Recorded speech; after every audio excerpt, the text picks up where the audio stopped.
Hello and welcome friend, मैं हूं मुजफ्फर चौधरी और आप देख रहे हैं हमारा यूट्यूब चैनल परफेक्ट रिएक्शन। दोस्तों, सबसे पहले हमारे चैनल को सब्सक्राइब कर लीजिए, इस वीडियो को ज्यादा से ज्यादा लाइक और शेयर कीजिएगा। हमारे साथ इस वक्त मौजूद हैं जनाब देव कुमार जी। किसी तारुफ के मोहताज नहीं है, बहुत ही जबरदस्त बात करते हैं और आप बहुत इनको पसंद करते हैं। तो Devak sir, welcome to the show. नमस्कार, कैसे हैं आप?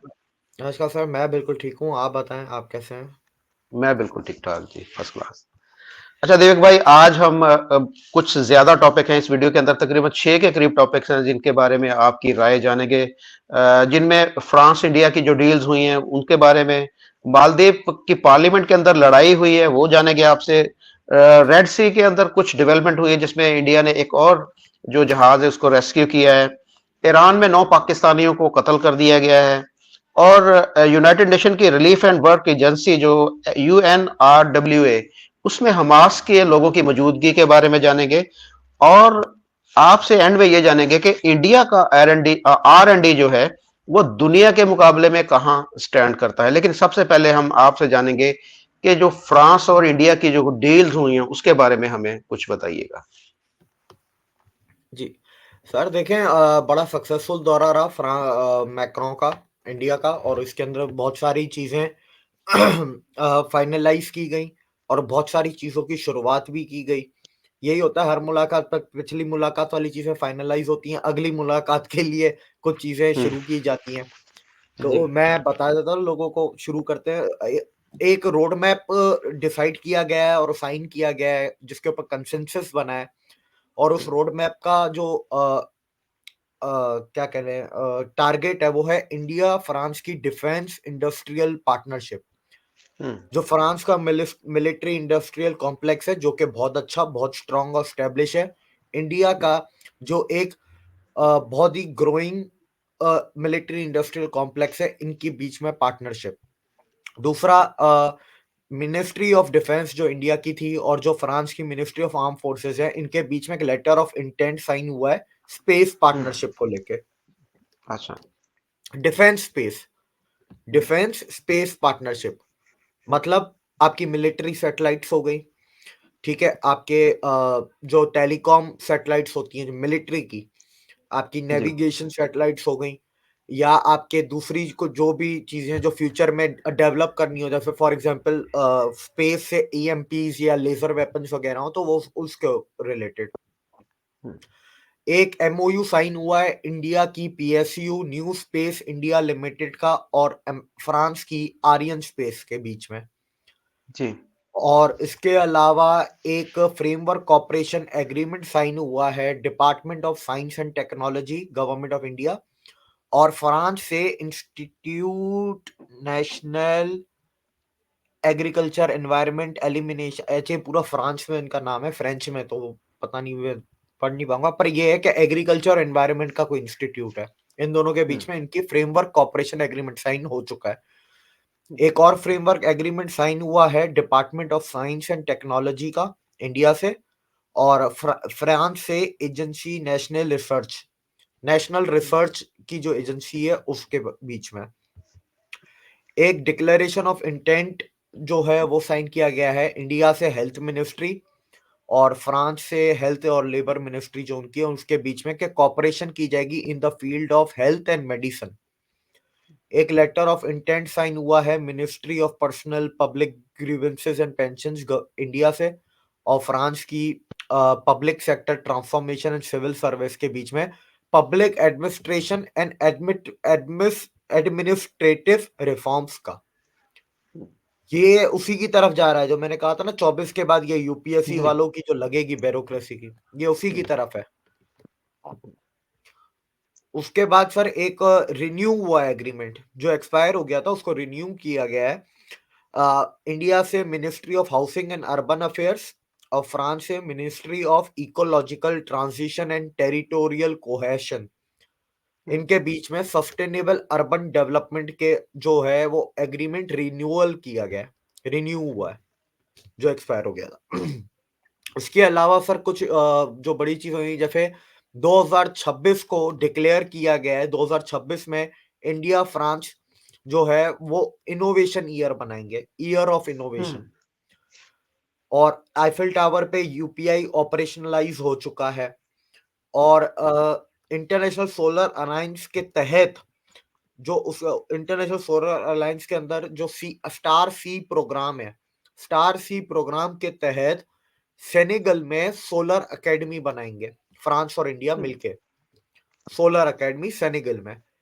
इंडिया अपनी एक काउंसलेट खोलेगा फ्रांस के मार्सिले में, और फ्रांस एक अपना ब्यूरो खोलेगा, मतलब काउंसलेट खोलेगा हैदराबाद में। सॉरी, एम्बेसी नहीं, काउंसलेट, दोनों काउंसलेट खोलेंगे। Operationalisation of young professional scheme under the migration and mobility partnership agreement. ये वही 30,000 स्टूडेंट्स जो लेके जाएंगे। जी। Operationalization of 5-year validity Schengen visa for Indian masters alumni of French institutions। जो फ्रांस के इंस्टीट्यूशन से मास्टर्स की डिग्री लेगा, पोस्ट ग्रेजुएट, ठीक है, उनके लिए 5 साल की पूरी शेंजन वीजा। और support to France for United Nations ocean conference to be organize in, France का कोई शहर है जिसका नाम मैं नहीं ले पा रहा, जो 2025 में होनी है। दूसरा, फ्रांस ने इंडिया की ओलंपिक बिड को भी सपोर्ट किया है 2036 की। बाय द वे, ओलंपिक से रिलेटेड एक अपडेट भी दे दूं, गुजरात गवर्नमेंट ने और यूपी गवर्नमेंट ने टेंडर्स निकाल दिए हैं कि हमें ये अच्छा। स्टेडियम्स बनाने हैं और ये करने हैं, तो वो बिड सबमिट करें और उसकी डेडलाइन डालिए 2030 कि 2030 तक हमें ये सब चीज तैयार चाहिए। अच्छा, दूसरा एक चीज जो उसमें है, एयरबस और टाटा एडवांस सिस्टम्स लिमिटेड, ये दोनों मिलके इंडिया में अहमदाबाद में जो इनकी फैक्ट्री है टाटा एडवांस सिस्टम्स लिमिटेड के, एक ढोलेरा में भी है, तो इधर ये लोग बनाएंगे H125 हेलीकॉप्टर्स। लेकिन इसमें जो मेरे को चीज थी ना, वो ये थी कि इस पूरे ऑफिशियल डॉक्यूमेंट में ये नहीं लिखा हुआ कि H125 हेलीकॉप्टर सिविलियन हेलीकॉप्टर बनाएंगे कि मिलिट्री हेलीकॉप्टर बनाएंगे। ठीक है, ये किस तरीके का हेलीकॉप्टर बनेगा? क्योंकि मैं एयरबस की फिर वेबसाइट पे गया, एयरबस की वेबसाइट, क्योंकि एयरबस बहुत सी चीजें बनाता है, Airbus satellite, software, passenger plane, cargo plane, private plane, helicopter सब बनाता है।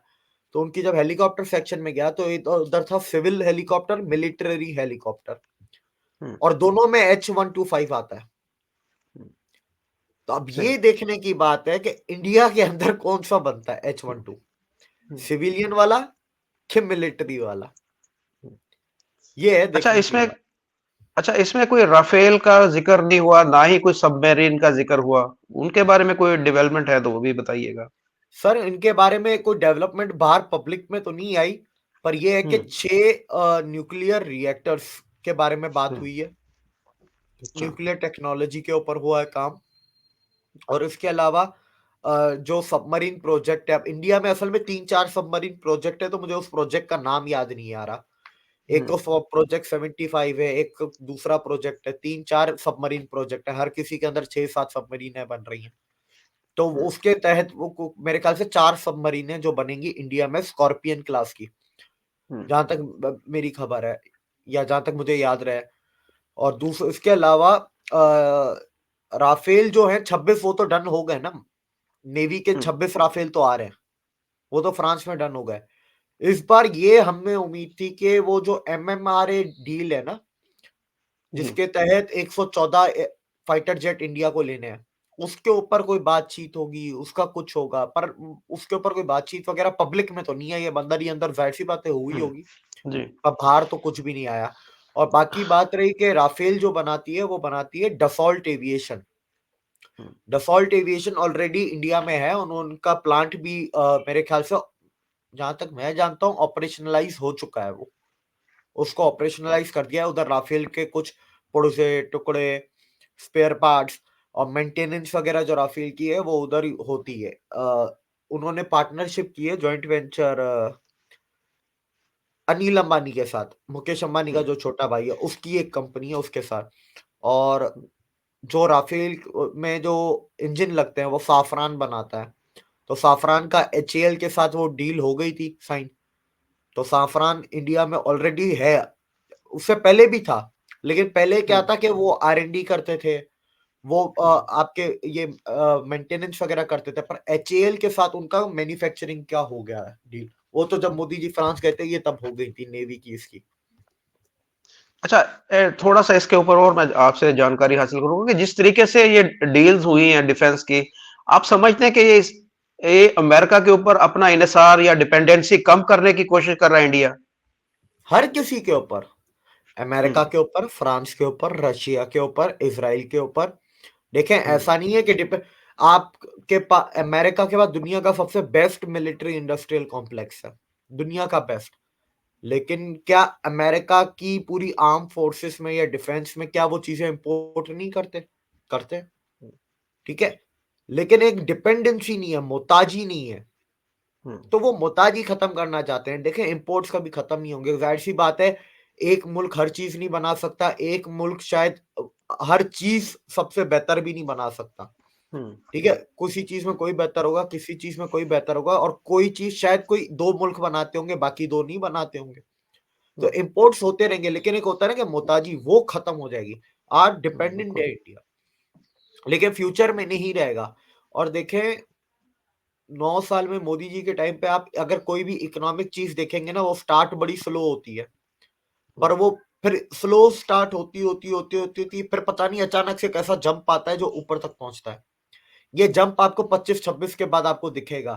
तो अभी शुरुआत हो रही है, अभी चल रहा है, एमओयू साइन हो रहे हैं, कुछ एग्रीमेंट साइन हो रहे हैं, कई लेटर ऑफ इंटेंट साइन हो रहे हैं, ठीक है। इंडस्ट्रियल, वो क्या, स्पेशल इकोनॉमिक कॉरिडोर जो डिफेंस का है यूपी में, वो अभी अंडर कंस्ट्रक्शन है, ठीक है। वो अमेठी में फैक्ट्री अभी अंडर कंस्ट्रक्शन है। तो ये अभी शुरुआत है। एक बार फिर जो झटका लगेगा ना, तो वो फिर एकदम यूं होगा, फिर दुनिया वाले की वाह, इंडिया ने फिर रिकॉर्ड तोड़ दिया, ऐसे होगा फिर। सही। बिल्कुल सही। अच्छा, अगले टॉपिक की तरफ हम चलते हैं, मालदीव की तरफ। मालदीव ने जिस तरीके से एक रिएक्शन दिखाया था मोदी जी की जो तस्वीरों के ऊपर, उसको लेकर काफी मसला मसाइल बना। कुछ बयानात के ऊपर गर्मी सर्दी हुई। इंडिया की तरफ से बाइकआउट मालदीव किया गया। अब जो एक नई डेवलपमेंट हुई है, मालदीव की पार्लियामेंट के अंदर कुछ हल्ला गुल्ला मचा है, उसके बारे में जरा बताइएगा हमारे देखने वालों को। आप ये समझ लें कि इंडिया में भी एक दफा हुआ था पार्लियामेंट में ऐसा हल्ला गुल्ला, जहां पर लड़ाई, कुर्सियां उठा के फेंकी थी एक दूसरे के ऊपर। हम्म। पाकिस्तान में तो बहुत दफा हो चुका है। जी। तो ये वही काम हुआ है मालदीव में। अब मेरे को तो यही नहीं समझ में आ रहा कि ये संडे को किस तरह पार्लियामेंट का सेशन बुलाया है, या तो ये कल की वीडियो है जो आज आई है, हम्म। क्योंकि बात समझ में नहीं आई मेरे को टाइमिंग की। बहरहाल, अपोजिशन पार्टी का था कि भाई वो बातचीत करेंगे, जाहिर सी बात है इसी के ऊपर, कि इंडिया से तुम रिश्ते खराब कर रहे हो, तुम मुल्क की माँ बहन करने बैठे हुए हो, ठीक है। और नो कॉन्फिडेंस मोशन की भी बातचीत चल रही है मालदीव के अंदर, के नो कॉन्फिडेंस मोशन लेके आया अच्छा। जाए। हाँ, इसके ऊपर भी बातचीत चल रही है। मीजू साल पूरा नहीं करेगा अपना, हम्म। इतना कंफर्म है। हम्म। ये 25 से पहले पहले जाएगा, इसकी जो हरकतें हैं। तो ये जो चीज है, उसके ऊपर फिर ये क्या है कि अब मीजू रूलिंग पार्टी है, उसके एमपीस ने पहले तो सेशन ही नहीं कंडक्ट होने दिया, हम्म। स्पीकर को बोलने नहीं दिया, हम्म। स्पीकर को उठाया, स्पीकर को मारा, और अपोजिशन के बंदों को मारा, ठीक है। हम्म। पार्लियामेंट बंद करवाई, मतलब वो बेसिकली वो तानाशाही वाले जो काम होते हैं वो सारे उसने जी। कराए। और हम्म। बीच में तो कुछ ऐसी भी वीडियोस आई हैं, मैं आपको भेजता हूँ, आप वो इधर एडिट करके लगा भी जी। दीजिएगा।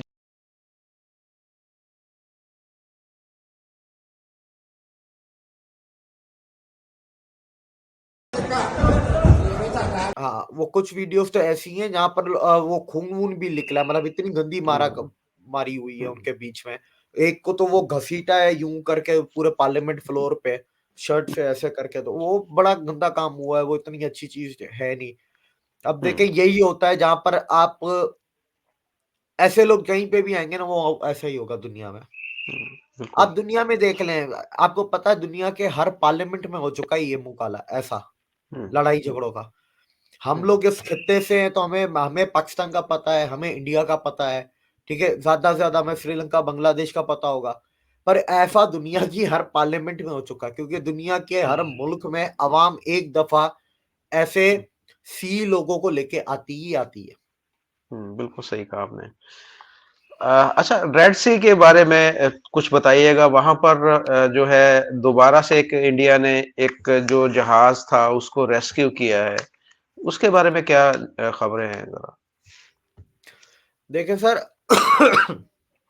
इंडियन ओशन में कुछ भी होगा तो इंडियन नेवी बचाएगी ना। दुनिया वाले कितनी भी बातें करते रहे, आजकल ये नया प्रोपेगेंडा भी चला है कि इंडिया को इंडियन ओशन में अमेरिका की मदद चाहिए, फ्रांस की मदद चाहिए, इंडियन ओशन में इंडिया से अकेला नहीं संभलेगा। मैं सोचता हूँ यार, इतने सालों से मैं कौन सी अमेरिका फ्रांस मदद कर रहा था। ये तो अभी हुथियों का मसला चल रहा है तो आपको 1 महीने में तीसरी खबर आ गई। नहीं तो ऐसी खबरें तो पहले भी आती नहीं है। सोमाली पायरेट्स तो ये पिछले ये जी धंधा शिपों के ऊपर 25 साल से करते आए हैं। इन पे लूट मार हाईजैकिंग वगैरह शिपों की इंडिया ही जाके बचाता था। इंडियन ओशन में कुछ भी होता था इंडिया जाता था। मैं कल एक चीज पढ़ा था, मडागास्कर में एक दफा कोई सुनामी वगैरह या कुछ आ गया था, तो मडागास्कर में इंडियन नेवी गई बचाने। 80s की बात बता रहा हूं मैं आपको। जी एक दफा इंडिया की एयरफोर्स वहां पर डिप्लॉय हुई थी, मोजाम्बिक में डिप्लॉय हुई थी राजीव गांधी के टाइम पे। वहां पर कुछ सिविलियन अनरेस्ट हो गया था तो जिम्बाब्वेन प्रेसिडेंट ने इंडिया से रिक्वेस्ट की थी, ठीक है। और फिर क्या है कि पूरी इंडियन ओशन में इंडिया का कब्जा है। हमने एक मैप बनाया, मैंने और जुनेद ने मिलके।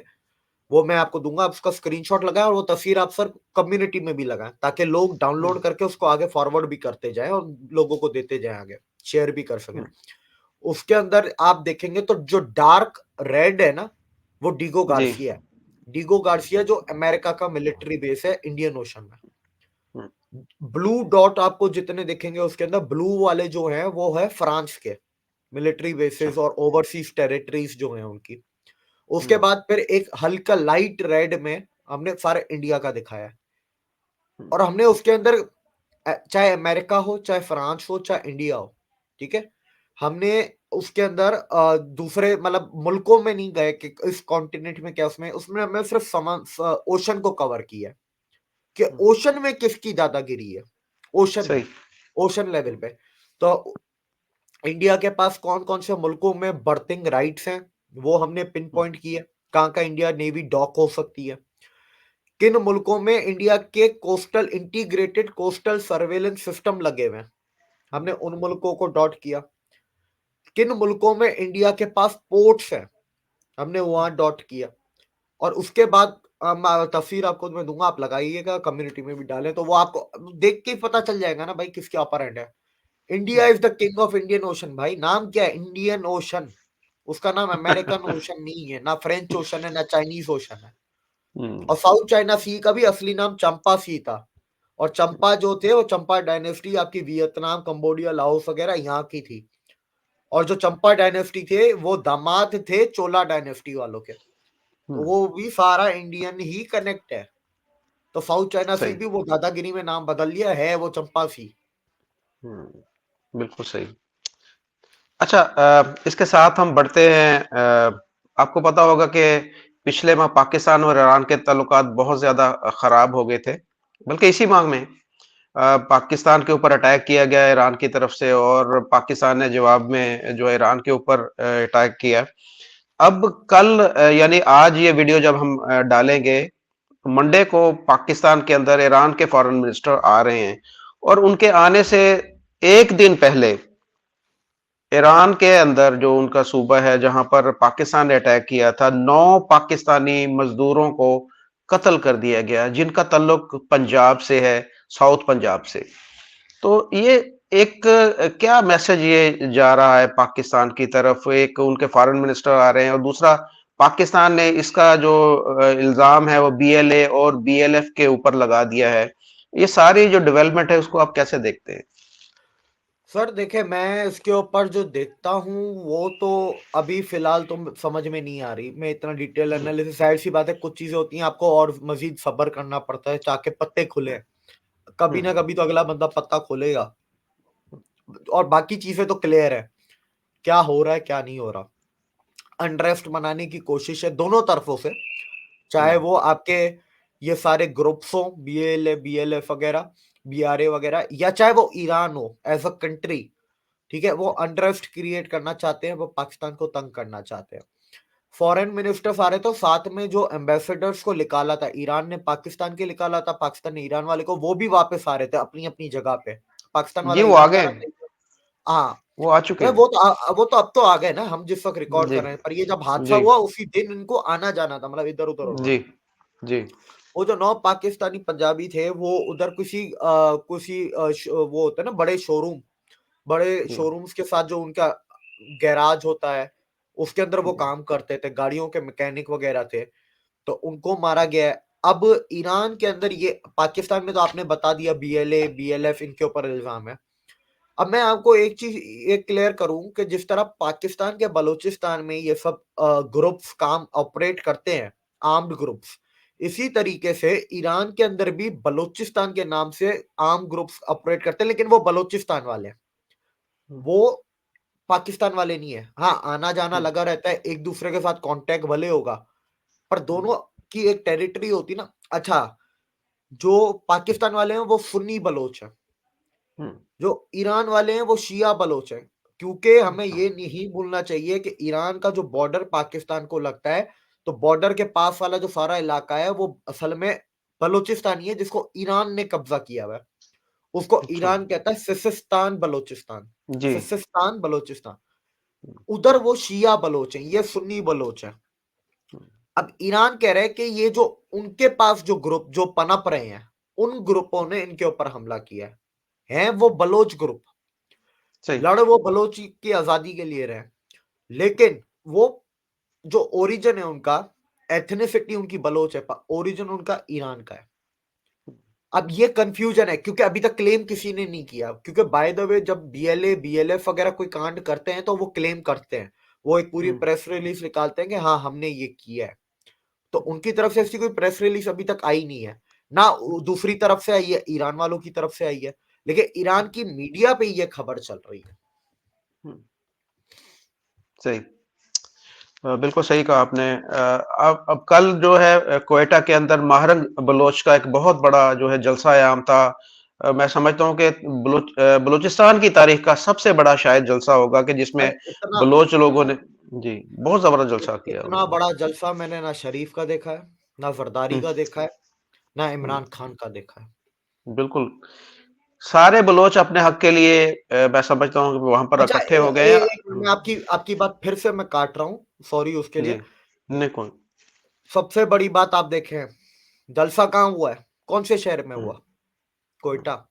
क्वेटा कोयटा में। में बलोच कम हुँ, रहते हैं, पठान ज़्यादा रहते हैं। हुँ, हुँ। तो मतलब उधर पठान भी आए हैं जो ये बलूचिस्तान में मतलब पख्तून भी हुँ, असल में बलूचिस्तान में जो पख्तून है, अब वो वक्त के साथ साथ जाके ना वो मिक्स हो गए हैं। जी, किसी की माँ बलोच है तो बाप पख्तून है, किसी की माँ पख्तून है तो किसी का बाप बलोच है, तो हुँ, वो मिक्स हो गए हैं। फिर क्या है कि कोयटा से जैसे ही नीचे आते हैं, कोयटा से आप समझें कि 250 किलोमीटर नीचे जब आते हैं, जब ये मस्तंग वगैरह का एरिया लगता है, केच और जी, ये मस्तंग शुरू होता है। मस्तंग से फिर ये सारे बलोचों की आबादी थोड़ी ज़्यादा बढ़ जाती है। मस्तंग आ हुँ, गया और फिर बाद में वो को बलूचिस्तान का कैपिटल क्या है? मैं भूल गया। खु खुरदार खुजदार खुशदार खुजदार आ गया। फिर वो नीचे फिर हुँ, आते-आते वो दूसरे विंदर आ जाता है और दूसरे इलाके आ जाते हैं। फिर वो आके हब और कराची लगता है। तो ये हुँ, मस्तंग से शुरू होता है। तो ये सबसे बड़ी बात है कि कोयटा में, क्योंकि जी, पठान भी रहते हैं। तो ये एक मैसेज है और ये समझने वालों को समझना चाहिए कि चल क्या रहा है। ये हमें बहुत बिल्कुल कुछ सही। बता देता है चीज़ें। क्योंकि कभी-कभी ह क्या है ना, कुछ लोग ऐसे होते हैं जो सॉल्यूशन निकालने की बहुत जल्दबाजी में होते हैं और उस हुँ, जल्दबाजी में गलत काम कर जाते हैं, ठीक है? हुँ, कभी-कभी सॉल्यूशन प्रॉब्लम को समझने में वक़्त लगाना चाहिए। हुँ, मैं सही। आपको आईटी इंडस्ट्री का बताता हूँ, अगर फॉर एग्ज़ाम्पल सर, आप बहुत ही बड़ा कोई कॉम्प्लिकेटेड सॉफ्टवेयर बनवाने जा रहे हैं किसी कंपनी के पास, कॉन्ट्रैक्ट दे रहे हैं कि मेरे को सॉफ्टवेयर बना के दो। हुँ, सर सॉफ्टवेयर तो वो आपको 6 महीने में बना के दे देंगे, ठीक हुँ, है? लेकिन शायद आपको 10 महीने बिठाएँगे और बताएँगे कि बताओ कैसा सॉफ्टवेयर हुँ, चाहिए? हुँ, तुम्हारी एम्प्लॉयी स्ट्रेंथ क्या है? वो आपके प्रॉब्लम को समझेंगे ताकि आपकी आसानी के लिए, आपकी मदद के लिए वो कितना अच्छा सॉफ्टवेयर बना सकते हैं। तो प्रॉब्लम को समझने में भी कभी-कभी वक़्त को इन्वेस्ट करना बहुत ज़रूरी होता है, rather than taking impulsive decisions in certain matters. ऐसे नहीं कि हर जगह पे ही समझने बैठ जाओ, कभी-कभार। जैसे नहीं ये तो पुराने 75 मसले, साल 75 साल हो गए हैं, तो अभी तक बलूचिस्तान का मसला इनकी समझ में नहीं आया, उसका हल भी कोई नहीं निकला। सर वजह क्या है इसकी? हुँ, देखिए समझ में आया होता तो आज ये मसला ही नहीं होता ना। समझने में किसी ने वक्त नहीं लगाया, इम्पल्सिव डिसीजंस लिए, आज ये मसला ही नहीं होते। बलूचिस्तान पाकिस्तान का हिस्सा नहीं था, ये हकीकत है। दो 1948 में जिन्ना साहब ने आर्मी भेज के बलूचिस्तान को बंदूक के ऊपर खान ऑफ कलात पे पेपर साइन करवा के बलूचिस्तान को मिलाया। वो सारी बातें ठीक है, हिस्ट्री में है, सब सब सब सही है, और उस चीज का गुस्सा भी है बलोचों को, हर चीज हर बात सही है उनकी। लेकिन सर 77 साल, 3 नस्लें निकल गई। प्यार मोहब्बत से चीजें बदली भी जा सकती थी। 3 नस्लों में आप बता, आप शायद एक नस्ल में नहीं बदल पाओगे प्यार मोहब्बत से, पर 3 नस्लें बहुत होती हैं प्यार मोहब्बत से। वही मसला है ना, किसी ने प्रॉब्लम को समझने की कोशिश नहीं की। लेकिन अब तो मोहब्बत जो थी वो नफरत में बदल चुकी है। जिस तरीके से बहरंग बलोच और दूसरी खवातीन इस्लामाबाद से रोती हुई गई हैं और वो कहती हुई गई कि हम यहाँ से नफरत लेके जा रही हैं, हमारे दिल में कोई अब आप लोगों के लिए मोहब्बत नहीं है, तो वो काम तो अब खराब होता जा रहा है मजीद। सर अब ये तो समझना चाहिए ना इस्लामाबाद में बैठे हुए लोगों को। हम लोग तो अभी भी यही समझा रहे हैं। देखें, एक चीज होती है कि it is never too late. हम बिजनेस में भी यही चीज बोलते हैं, हम अपने एम्प्लॉयज को भी यही बोलते हैं, it is never too late. कोई बड़ा मसला हो जाता है, कोई चीजें खराब हो जाती हैं, कभी कभी हमारी डेडलाइंस पूरी नहीं होती, जो हमारे पास हमने कॉन्ट्रैक्ट लिए हुए कंपनियों के, हम डेडलाइन पे काम पूरा नहीं कर पाते, उसका फिर हम हल निकालते हैं। It is never too late. Impulsive decisions नहीं लेते कि क्वालिटी गिरा दो, हल्का फुल्का काम करके भेज दो कंपनी को, या कंपनी को बोल दो कि हमें और वक्त चाहिए, हमारा काम नहीं हुआ। ये दोनों चीजें हमारे लिए नुकसानदेह है, बिजनेसमैन के लिए। मैं अपने पॉइंट ऑफ व्यू से बता रहा हूँ। ठीक है, तो कभी कभी हम उसका फिर हल निकालते हैं, वो किस तरीके का मसला है, इस तरीके के मसले में हम और क्या कर सकते हैं, क्या हम एक्स्ट्रा लेबर ला सकते हैं, क्या हमारे पास जो अवेलेबल लेबर है वो पार्ट टाइम कर सकती है, ठीक है, क्या हम इसे आउटसोर्स करके अपने मैन पावर्स या मैन लेबर बढ़ा सकते हैं, या कंपनी से बात कर सकते हैं। बहुत कुछ तरीके होते हैं, ठीक है, करने के। लेकिन बात वही प्रॉब्लम सॉल्विंग होनी चाहिए, वो है नहीं। अब लोगों को बात नहीं समझ में आ रही, अब क्या करें। देखिए उनकी डिमांड्स क्या थी जो इतनी दूर से खवातीन आई थी, हजारों किलोमीटर दूर से, उन्होंने अपने प्यारों की तस्वीरें उठाई हुई थी। वो मिसिंग पर्सन जो थे, किसी का बाप था, किसी का बेटा था, किसी का शौहर था, किसी का भाई था। वो सिर्फ ये उनकी डिमांड थी कि हमें बता दिया जाए कि ये लोग कहाँ पर हैं। आया कि वो जेलों के अंदर हैं, उनको मार दिया गया है, कहाँ पर हैं। मैं समझता हूँ कि यहाँ पर हमारी स्टेट को अपनी गलती तस्लीम करनी चाहिए। अगर उनसे कुछ हो गया गलत तो अपनी एक्सक्यूज कर लेते कि जी हमसे गलती हो गई, आइंदा हम आपके सर के ऊपर हाथ रखते हैं, हम एडमिट करते हैं कि आइंदा से ये सारी गलतियां नहीं होगी। ये सिर्फ इतनी बात थी। लेकिन कोई उनके पास आया ही नहीं, उनके बात उनकी सुनने को तैयार नहीं था कि हम तो जाहिर बात है फिर ये आगे चीजें ज्यादा पेचीदा और ज्यादा खराब होने का अंदेशा है। अच्छा देवक भाई अगले टॉपिक की तरफ बढ़ते हैं। जी जो यूनाइटेड नेशन की रिलीफ एंड वर्क एजेंसी है, उसके अंदर बताया जा रहा है कि जी हमास इन्वॉल्व है, उसके लोग वहां पर बैठे हुए हैं। ये इसके बारे में थोड़ा सा बताइएगा हमें, ये क्या खबर है। सर देखें, जो United Nations relief and work agency है, इनकी वैसी बात है, एक ऑफिस फलस्तीन में भी है, एक हम्म, ऑफिस इनकी गाजा में भी है, एक तो इधर वाले फलस्तीन पे है, वेस्ट बैंक पे, जहाँ रमाला है हम्म, इनका कैपिटल, जहाँ पर ये दूसरी गवर्नमेंट है इनकी। हमास तो गाजा में, तो इनकी गाजा में भी ऑफिस है। दोनों जगहों पे हमास के लोग बैठे हुए हैं। तो जाहिर सी बात है कि सर वो फिर कहाँ से पहुंचेगा। और फिर इसराइल ने वो तस्वीरें जारी कर दी हैं, वो हम्म, तस्वीरों में दिखा रहे हैं कि वो टनल में जाते हैं, जो टनल में क्या है कि बोरियां हैं, बोरियों के ऊपर फिर ईंटें डाल के वो पूरे टनल बनाए हुए हैं। तो वो यूएन की बोरियां हैं, अच्छा। ठीक है, जो यूएन से रिलीफ वर्क आ रहा है कि आपके पास जितने घर इसराइल ने तबाह किए हैं उनको आप घर बना के दें, जो ईंटें सीमेंट या लोहा आ रहा है वो टनलों में इस्तेमाल हो रहा है। अच्छा। तो अब ये इसराइल ने तस्वीरें जारी कर दी, तो फिर हम्म, अब ये दुनिया भर में बात फैल गई। अब क्या हुआ इसमें, आज की जो खबर है, पहले तो यहाँ इसमें से इटली निकला, फिनलैंड निकला, नीदरलैंड निकला, हम्म, आज इसमें से जर्मनी भी निकल गया। हम्म, बोला कि हम इसमें पैसे ही नहीं डालते, चाहे किसी भी मुल्क के लिए हो। हम्म, और एक चीज आप नोटिस करें, मैंने 3 मुल्कों के नाम लिए जो निकले, नीदरलैंड, फिनलैंड, इटली। तीनों में राइट विंग सरकार आई है 2023 में। सही। और जर्मनी में आने वाली है, अगले इलेक्शन में जर्मनी में आएगी, क्योंकि अभी भी अगर कोई जर्मनी को फॉलो करे, जर्मनी के जो स्टेट इलेक्शन, काउंसिल के इलेक्शन जो वगैरह होते हैं, वो सारे के सारे एडीके जीत रही है। एडीके उनकी राइट विंग पार्टी है जर्मनी की। बिल्कुल सही। जर्मनी में अच्छा। मतलब अभी तक राइट विंग गवर्नमेंट नहीं है, पर वो डर उनके अंदर बैठ चुका है। और सर 13,000 लोग काम करते हैं यूएनआरडब्ल्यूए गाजा में, गाजा के अच्छा। ऑफिस में 13,000 लोग, और कह रहे हैं कि वो सब के सब हमास के हैं। सही। अच्छा देवेक भाई, एंड में हम आपसे जानेंगे कि जो इंडिया का R&D है वो दुनिया के मुकाबले में कहाँ स्टैंड करता है। इसके बारे में हमारे जो देखने वाले बार बार पूछते हैं R&D के बारे में, ये जरा बताइएगा हमें।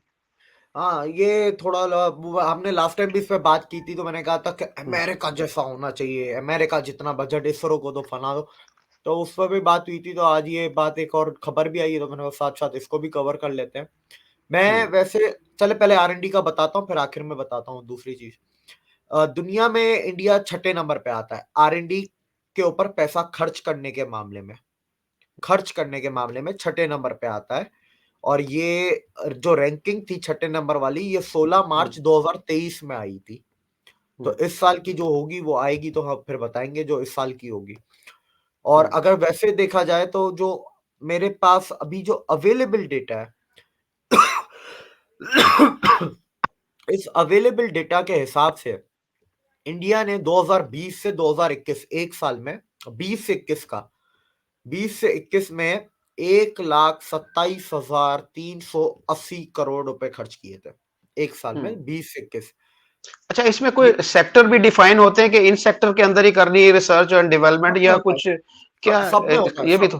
हम्म, sir hmm, research and development तो हर सेक्टर में होती है, वो चाहे हम्म, एग्रीकल्चर हो, ये टेक्सटाइल हो, टेक्सटाइल में भी होती है, केमिकल में भी हम्म, होती है, आपके हम्म, ये खाने पीने के सामान पैकेजिंग में भी होती है, हर टेक्सटाइल। देखिए रिसर्च और डेवलपमेंट है ना, आपकी इतनी सी चीज से लेके दुनिया के बड़े हम्म, बड़े मसले तक जो होते हैं, वो हर हम्म, चीज में होती है।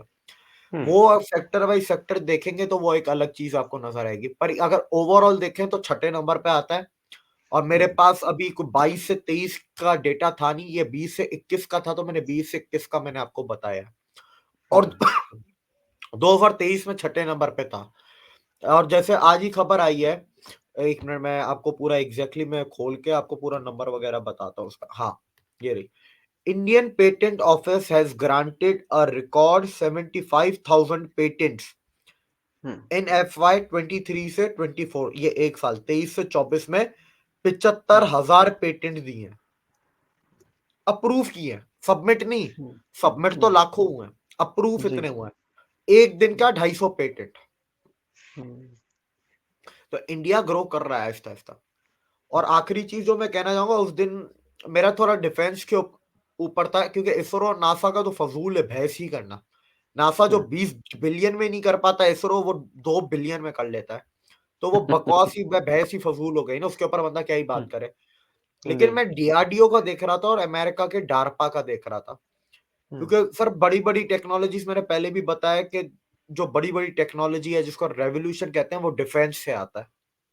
सेमीकंडक्टर सबसे पहले मिसाइलों के लिए बने थे, हम्म, मिसाइलों से वो फिर आज हमारी दुनिया में आज चारों तरफ देखो तो सेमीकंडक्टर सेमीकंडक्टर है। ठीक है। हम्म, तो MRI हो गया, सिटी स्कैन हो गया। मैं उस दिन एक चीज देख रहा था सर, ये नहीं, आजकल वो देखिए ड्रिलें आ गई हैं, कॉर्डलेस ड्रिल वगैरह, हम्म, कॉर्डलेस ड्रिल आ गई हैं, वो जो औजार होते हैं सारे कॉर्डलेस आ गए, वायरलेस।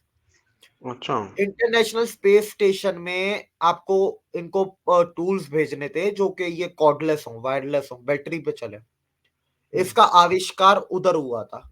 और आज के हम्म, टाइम पे देखें तो बड़ी, आप किसी भी बड़े शोरूम पे, किसी की बड़ी फैक्ट्री में चले जाएं तो वो कॉर्डलेस मशीनें यूज हो रही होती हैं। हम्म, तो बड़ी बड़ी बिल्कुल। टेक्नोलॉजी या स्पेस से आएगी या डिफेंस से आती है। मेडिकल टेक्नोलॉजी, हम्म, सिटी स्कैन है, आपके MRIs हैं, आपकी हम्म, और कितनी चीजें, रोबोटिक्स वगैरह देख रहे हैं। रोबोटिक्स भी आपका यहाँ स्पेस से आया था।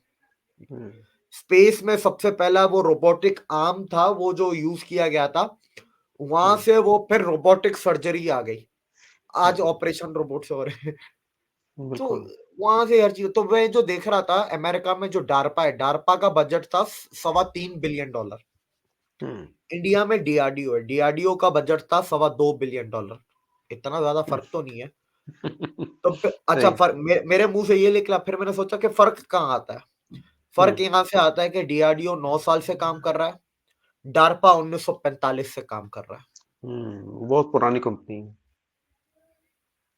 सही। फर्क यहाँ से तो आता है। बिल्कुल सही। तो जिस तरीके से इंडिया कर रहा है, तो मुझे लगता है कि आने वाले चंद साल में ये बहुत ही आगे बढ़ जाएगा। ये सारी जो रिसर्च एंड डेवलपमेंट है, इंडिया भी उसमें टॉप 3 में मेरे ख्याल में आ जाएगा। मैं बस लोगों को इतना ही बोलना चाहूंगा कि सर देखें, इंडिया कर लेगा, 25 साल का रखें। 25 साल में आपका सब कुछ अचीव हो जाएगा, military, research, development, technology, develop country, economy wise.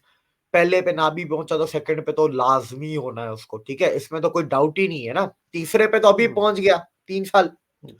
और अगर अगर चाइना डूबा, और अगर चाइना हम्म। डूबा 29-30 तक, तो फिर 32-33 में तीसरे नंबर और दूसरे नंबर पे पहुंच जाएगा। दूसरे पे आ जाएगा। हाँ, तो वो पहला बिल्कुल। इशू है। देखें, मैं कहता हूँ 47 तक आप सबर करो। और इंडिया है ना, बोलता बहुत कम है, मसला ये है।